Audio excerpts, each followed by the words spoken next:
Imam Abu Hanifah berkata, jika tidak karena 2 tahun, saya telah celaka. Karena 2 tahun saya bersama Sayyidina Ja'far As-Shadiq, dan mendapatkan ilmu spiritual yang membuat saya lebih mengetahui jalan yang benar. Dijelaskan di dalam kitab Ad-Dur Al-Mukhtar, bahwa Ibnu Abidin Said, Abi Ali Dakak, seorang sufi, dari Abul Qasim An-Nasarabadi, dari As-Sibli, dari Sari As-Sakati, dari Ma'ruf Al-Karhi, dari Dawud At-Tai, yang mendapatkan ilmu lahir dan batin dari Imam Abu Hanifah, yang mendukung jalan sufi. Imam berkata sebelum meninggal, laula sanatan lahalaka Nu'man, jika tidak karena 2 tahun, Nu'man. Maksudnya saya telah celaka. Itulah 2 tahun bersama Ja'far As-Shadiq. Imam Malik berkata, barang siapa mempelajari, mengamalkan tasawuf tanpa fiqh maka dia telah zindik. Dan barang siapa mempelajari fiqh tanpa tasawuf dia tersesat. Dan siapa yang mempelajari tasawuf dan fiqh dia meraih kebenaran. Dalam buku Ali Al-Adawi dari keterangan Imam Abil Hasan, ulama fiqh. Imam Syafi'i berkata, saya bersama orang sufi dan aku menerima 3 ilmu. 1. Mereka mengajariku bagaimana berbicara. 2. Mereka mengajariku bagaimana memperlakukan orang dengan kasih dan hati lembut. 3. Mereka membimbingku ke dalam jalan tasawuf. Kasaf Al-Hafa an Muzid Al-Albas, Imam Ajluni, volume 1. Imam Ahmad berkata, anakku jika kamu harus duduk bersama orang-orang sufi, karena mereka adalah mata air ilmu dan mereka tetap mengingat Allah dalam hati mereka. Mereka orang-orang zuhud dan mereka memiliki kekuatan spiritual yang tertinggi. Tanwir Al-Qulub Saik Amin Al-Kurdi. Imam Ahmad berkata tentang sufi, aku tidak melihat orang yang lebih baik dari mereka. Giza Al-Albab, volume 1. Imam Al-Muhasibi meriwayatkan dari Rasul, umatku akan terpecah menjadi 73 golongan. Dan hanya satu yang akan menjadi kelompok yang selamat. Dan Allah yang lebih mengetahui bahwa itu adalah golongan orang tasawuf. Dia menjelaskan dengan mendalam dalam kitab Al-Wasiyah 27-32. Imam Al-Qushairi berkata tentang tasawuf, Allah membuat golongan ini yang terbaik dari wali-walinya, dan dia mengangkat mereka di atas seluruh hamba-hambanya sesudah para rasul dan nabi. Dan dia memberi hati mereka rahasia kehadiran ilahinya. Dan dia memilih mereka di antara umatnya yang menerima cahayanya. Mereka adalah sarana kemanusiaan. Mereka menyucikan diri dari segala hubungan dengan dunia. Dan dia mengangkat mereka ke kedudukan tertinggi dalam penampakan Kasyaf. Dan dia membuka kepada mereka kenyataan akan keesaannya. Dia membuat mereka untuk melihat kehendaknya mengendalikan diri mereka. Dia membuat mereka bersinar dalam wujudnya, dan menampakkan mereka sebagai cahaya dan cahayanya. Ar-Risalat Al-Qushairiyah.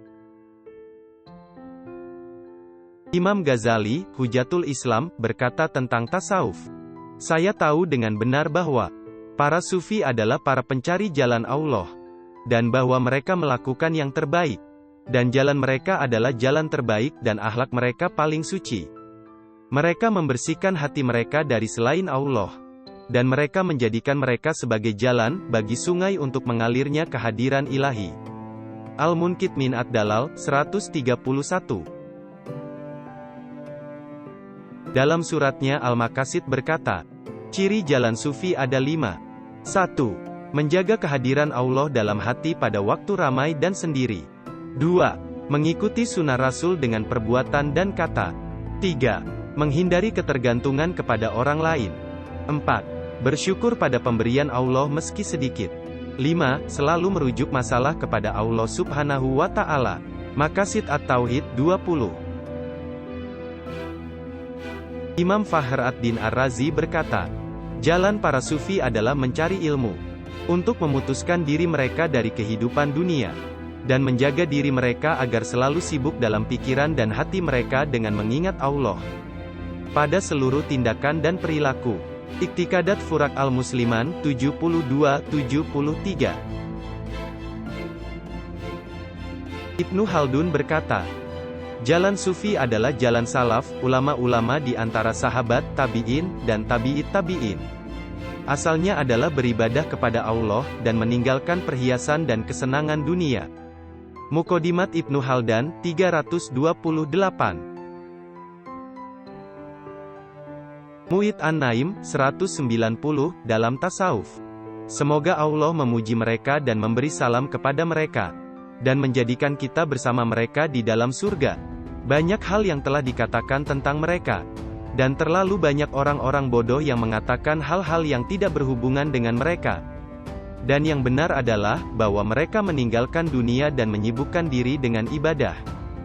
Dia berkata, mereka adalah manusia-manusia yang dekat dengan Allah, yang doa dan salatnya diterima Allah, dan melalui mereka Allah membantu manusia. Dalam Ta'iyat Al-Haqiqat Al-Aliyah, 57. Tasawuf dalam diri mereka adalah ilmu yang paling baik dan terpuji. Dia menjelaskan bagaimana mengikuti sunnah Nabi dan meninggalkan bid'ah. Majmaka Fatawa Ibnu Taimiyah, Dar Ar-Rahmat, Kairo, volume 11, halaman 497, Kitab Tasawuf.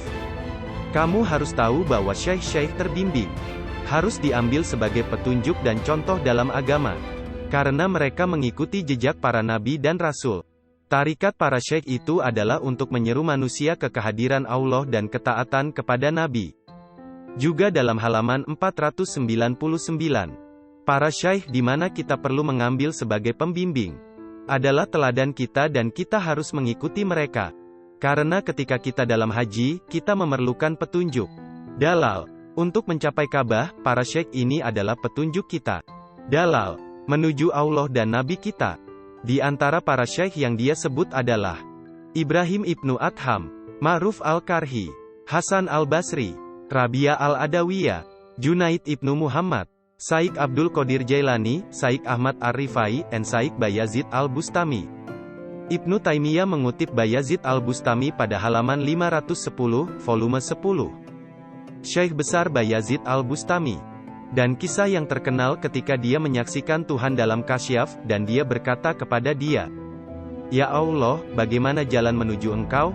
Dan Allah menjawab, "Tinggalkan dirimu dan datanglah kepadaku." Ibnu Taimiyah melanjutkan kutipan Bayazid Al-Bustami. "Saya keluar dari diriku seperti seekor ular keluar dari kulitnya."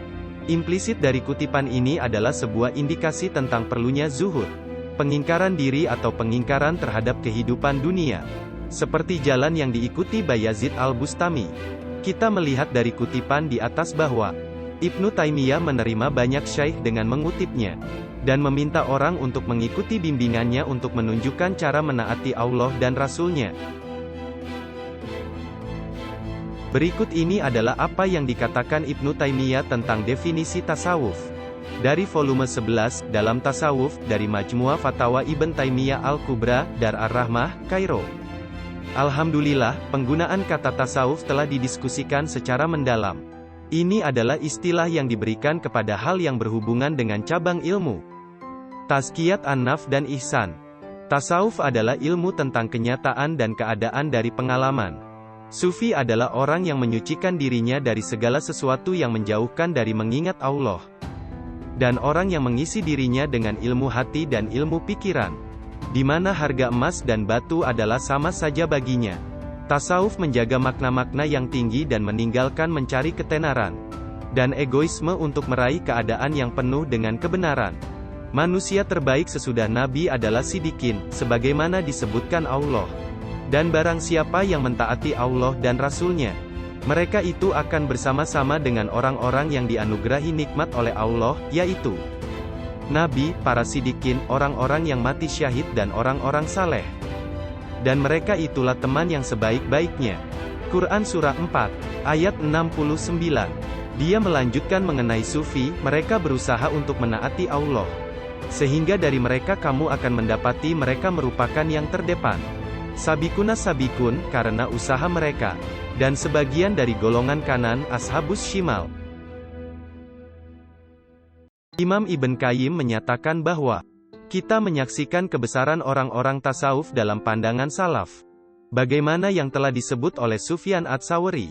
salah satu imam terbesar abad kedua dan salah satu mujtahid terkemuka, dia berkata, "Jika tidak karena Abu Hisham As-Sufi, saya tidak pernah mengenal bentuk munafik yang kecil atau ria dalam diri." Manazil As-Sairin lanjut. Ibn Qayyim, di antara orang terbaik adalah Sufi yang mempelajari fiqh. Muhammad ibn Abdul Wahhab mengatakan mengenai tasawuf, "Anakku dan saya tidak pernah menolak atau mengkritik ilmu tasawuf. Tetapi sebaliknya kami mendukungnya karena ia menyucikan baik lahir maupun batin dari dosa tersembunyi yang berhubungan dengan hati dan bentuk batin. Meskipun seseorang mungkin secara lahir benar, secara batin mungkin salah. Dan untuk memperbaikinya tasawuf diperlukan." Dalam volume 5 dari Muhammad ibn Abdul Wahhab tanpa judul Ar-Rasail Ash-Shakhsiyah, halaman 11, serta halaman 12, 61, dan 64 dia menyatakan, "Saya tidak pernah menuduh kafir Ibnu Arabi atau Ibnu Al-Fari karena interpretasi sufinya." Ulama besar, Ibnu Abidin dalam Rasail Ibnu Abidin halaman 172-173 menyatakan, "Para pencari jalan ini tidak mendengar kecuali kehadiran ilahi. Dan mereka tidak mencintai selain dia. Jika mereka mengingat dia mereka menangis. Jika mereka memikirkan dia mereka bahagia. Jika mereka menemukan dia mereka sadar. Jika mereka melihat dia mereka akan tenang. Jika mereka berjalan dalam kehadiran ilahi, mereka menjadi lembut. Mereka mabuk dengan rahmatnya. Semoga Allah merahmati mereka." Majalah Al-Muslim, edisi 6, 1378 Hijriah, halaman 24. Syekh Rasatrida berkata, tasawuf adalah salah satu pilar dari pilar-pilar agama. Tujuannya adalah untuk membersihkan diri dan mempertanggungjawabkan perilaku sehari-hari. Dan untuk menaikkan manusia menuju makam spiritual yang tinggi. Majalah Al-Manar, edisi 1, halaman 726. Maulana Abul Hasan Ali An-Natwi, anggota The Islamic Arabic Society of India and Muslim Countries. Dalam Muslims in India, halaman 140-146, berkata, "Para sufi ini memberi inisiasi, baiat, pada manusia ke dalam keesaan Allah, dan keikhlasan dalam mengikuti sunnah Nabi dan dalam menyesali kesalahan, dan dalam menghindari setiap maksiat kepada Allah Subhanahu wa Ta'ala. Petunjuk mereka merangsang orang-orang untuk berpindah ke jalan kecintaan penuh kepada Allah." Di Kalkuta, India, lebih dari 1.000 orang mengambil inisiasi baiat ke dalam tasawuf. Kita bersyukur atas pengaruh orang-orang sufi. Ribuan dan ratusan ribu orang di India menemukan Tuhan mereka dan meraih kondisi kesempurnaan melalui Islam. Abul Ala Maududi dalam Mabadi Al-Islam halaman 17, berkata, "Tasawuf adalah kenyataan yang tandanya adalah cinta kepada Allah dan Rasul, di mana seseorang meniadakan diri mereka karena tujuan mereka, cinta, dan seseorang meniadakan dari segala sesuatu selain cinta Allah dan Rasul. Tasawuf mencari ketulusan hati, menyucikan niat dan kebenaran untuk taat dalam seluruh perbuatannya." Ringkasnya, tasawuf, dahulu maupun sekarang, adalah sarana efektif untuk menyebarkan kebenaran Islam, memperluas ilmu dan pemahaman spiritual, dan meningkatkan kebahagiaan dan kedamaian. Dengan itu manusia dapat menemukan diri sendiri, dan dengan demikian menemukan Tuhannya. Dengan itu manusia dapat meningkatkan, merubah dan menaikkan diri sendiri, dan mendapatkan keselamatan dari kebodohan dunia dan dari godaan keindahan materi. Dan Allah yang lebih mengetahui niat hamba-hambanya.